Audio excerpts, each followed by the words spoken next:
모두가 허리띠를 졸라매고 고난의 행군을 이어가던 그때 누군가는 상상조차 할 수 없는 호화로운 삶을 누렸다면 과연 믿으실 수 있으실까요? 북한 최고 권력층의 심장부에서 벌어진 은밀한 이중생활의 실체, 지금부터 함께 파헤쳐 보시죠. 이 이야기는 단순한 폭로를 넘어 북한 체제의 본질을 이해하는 중요한 키워드가 될 겁니다. 북한에는 외부인의 접근이 철저히 차단된 비밀스러운 공간들이 존재했습니다. 깊은 산속이나 해안가에 자리한 이곳은 겉으로는 고위 간부들의 휴양소나 중요한 손님을 맞이하는 접대소로 알려졌지만 그 이면에는 상상 이상의 은밀한 역할이 숨겨져 있었죠. 바로 초대소라는 이름으로 불리던 곳입니다. 일반 주민들이 끼니를 걱정하며 힘겨운 나날을 보낼 때 최고 권력층만이 누릴 수 있었던 지상의 낙원이었으니까요. 빽빽한 숲속에 감춰진 호화로운 저택의 모습은 외부 세계와 완전히 단절된 채 그들만의 비밀을 간직하고 있었습니다. 김일성 주석 시대부터 시작된 특권의 역사는 이곳에서 더욱 공고해졌습니다. 당시 북한은 모든 것이 인민을 위하여라는 구호를 외치며 금욕적인 사회를 강조했지만 정작 최고 지도부와 핵심 간부들은 자신들만의 비밀 아방궁을 통해 호화로운 생활을 영위했습니다. 굶주림에 지쳐 쓰러지는 주민들의 모습과 대비되는 풍요로운 식탁이 차려진 초대소의 풍경은 그들의 위선을 극명하게 보여주는 증거였죠. 왜 그들은 이토록 철저히 감춰진 공간을 필요로 했을까요? 겉과 속이 다른 그들의 민낯을 드러내는 이 초대소는 북한 체제의 본질을 이해하는 중요한 열쇠가 될 겁니다. 그렇다면 이 비밀스러운 낙원은 과연 누가, 그리고 어떻게 지어 올린 걸까요?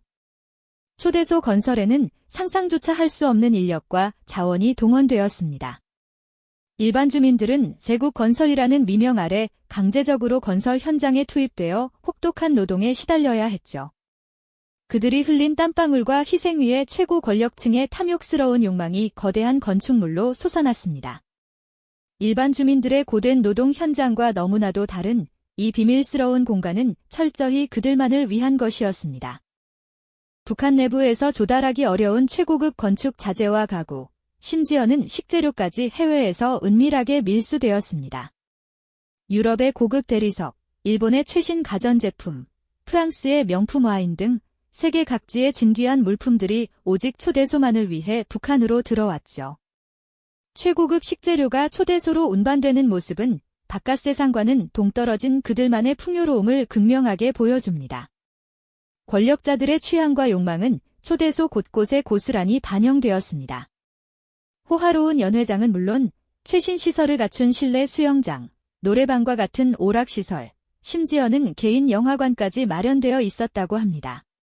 겉으로는 자력갱생과 사회주의 이상을 외치던 그들이 뒤로는 자본주의의 정수만을 모아 자신들만의 왕국을 건설했던 겁니다. 이 모든 과정은 철저히 비밀리에 진행되었고 외부 세계는 물론 일반 주민들에게는 단 한 조각의 정보도 새어나가지 못했습니다. 그들의 위선적인 이중생활은 초대소라는 거대한 건축물 안에서 그렇게 견고하게 뿌리내리고 있었죠.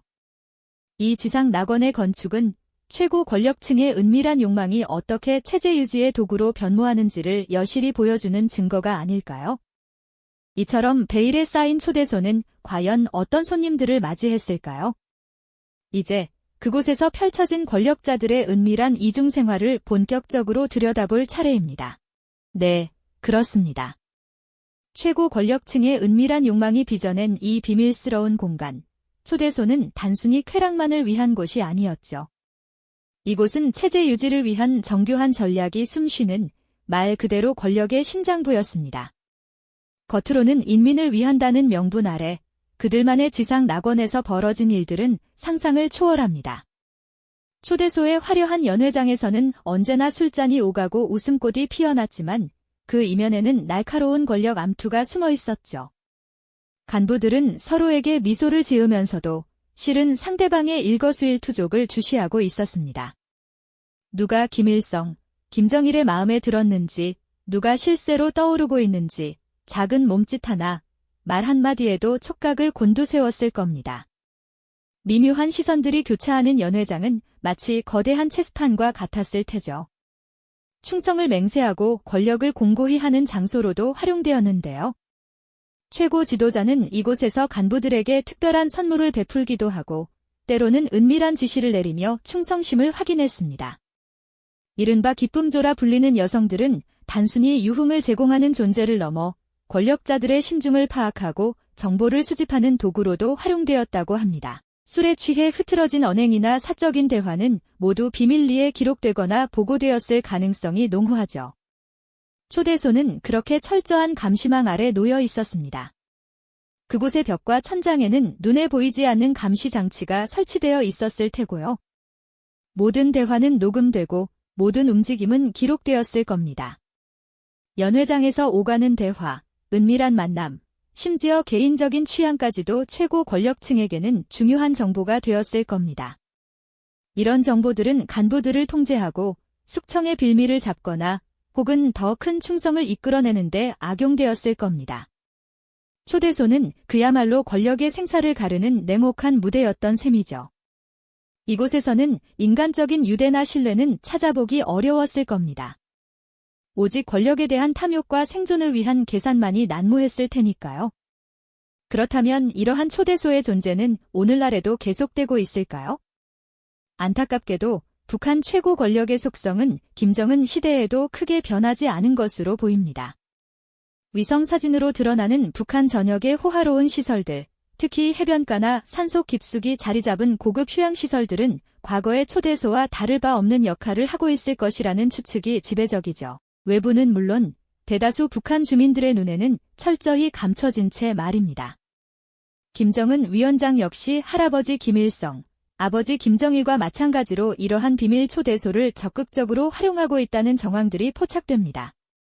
때로는 공식적인 시차를 가장에 방문하기도 하고 때로는 은밀하게 고위 간부들을 불러 모아 연회를 베푸는 모습들이죠. 이는 단순히 개인적인 유흥을 넘어 여전히 권력의 정점에서 내부를 통제하고 충성심을 다지는 중요한 수단으로 기능하고 있음을 시사합니다. 외부 세계와 단절된 채 힘겨운 삶을 이어가는 북한 주민들의 모습과 최고 권력층의 호화로운 초대소 생활은 극명한 대조를 이룹니다. 수십 년이 흘러도 변치 않는 이 권력의 이중성은 북한 체제의 본질을 이해하는 데 매우 중요한 단서가 됩니다.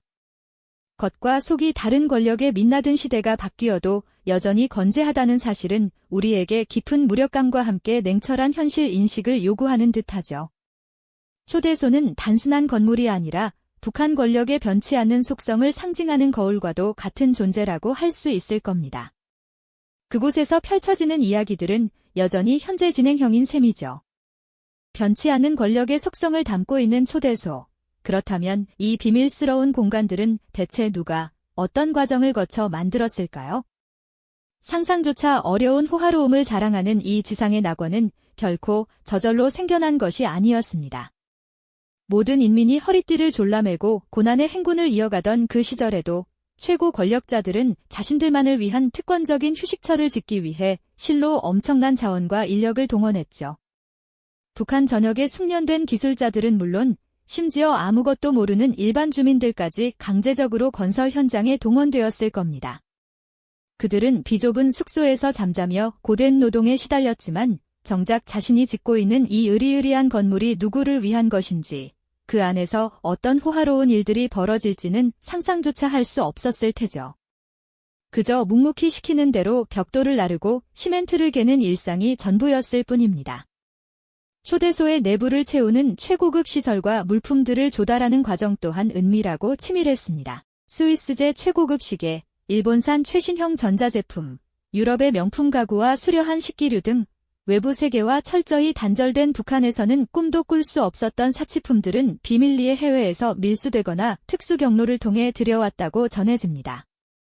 신선한 해산물부터 진귀한 육류, 서양의 고급 주류와 희귀한 과일까지 권력자들의 까다로운 입맛을 만족시키기 위한 최상급 식재료들은 오직 초대소만을 위해 특별히 공급되었습니다. 이 모든 과정은 오직 최고 권력층이 지극히 개인적인 취향과 욕망이 고스란히 반영된 결과였죠. 초대소 안의 연회장에는 화려한 크리스탈 샹들리에가 빛나고 온수가 가득한 실내 수영장에서는 늘 따뜻한 김이 피어올랐으며 오락시설은 세계 최신식으로 갖춰져 있었습니다. 인민의 삶과는 동떨어진 그들만의 지상 낙원이 그렇게 완성된 겁니다. 이렇게 공들여 지어진 초대소의 은밀한 문턱을 넘나들었던 손님들은 과연 누구였을까요? 물론 김일성, 김정일, 그리고 현재의 김정은 위원장까지 김씨 일가가 그 중심에 있었습니다. 하지만 그들만이 아니었죠. 북한 권력의 핵심을 이루는 고위 간부들 역시 초대소의 단골 손님이었다고 여러 증언을 통해 전해집니다. 외부를 향해서는 늘 검소함과 금욕적인 삶을 강조하며 인민을 위한 헌신을 부르짖었던 그들이었지만 초대소 안에서는 전혀 다른 얼굴을 하고 있었습니다. 화려한 연회복을 입고 서양식 파티를 즐기며 최고급 음식과 술을 마음껏 누렸던 이중적인 모습은 당시의 흑백 사진 속 그들의 검소한 이미지와는 극명한 대비를 이루죠. 외부인의 눈을 피해 숨겨진 지하 통로나 비밀스러운 공간들은 이러한 은밀한 이중생활을 더욱 철저하게 감추는 역할을 했을 겁니다. 인민들에게는 상상조차 할 수 없는 호화로운 생활, 그리고 그 뒤에 숨겨진 권력자들의 욕망과 위선은 초대소라는 공간을 통해 고스란히 드러났던 셈입니다. 초대소는 단순히 유흥과 향락을 위한 장소에 머무르지 않았습니다. 오히려 북한 체제를 유지하고 권력을 공고히 하기 위한 매우 치밀한 도구로 활용되었죠. 이곳은 최고 권력자의 총애를 얻고 충성심을 다지는 중요한 무대였습니다. 고위 간부들은 초대소에서 최고 권력자와 함께 술잔을 기울이며 자신들의 충성심을 과시했고 권력자는 이를 통해 간부들의 충성도를 시험하고 확인했을 겁니다. 겉으로는 화기애애한 분위기였겠지만 그 이면에는 늘 팽팽한 긴장감과 불안감이 감돌았을 테죠. 언제든 권력의 칼날이 자신에게 향할 수 있다는 위기감이 그들을 짓눌렀을 겁니다. 이곳은 또한 은밀한 감시와 정보 수집의 장이기도 했습니다. 연회장에서 오가는 대화는 비밀리에 녹음되었을 가능성이 농후하고 간부들의 일거수일투족은 철저히 감시되었을 겁니다. 권력자들은 초대소를 통해 간부들의 약점을 파악하고 이를 이용해 그들을 통제하며 자신의 절대적인 권력을 더욱 강화하는 수단으로 삼았던 것이죠.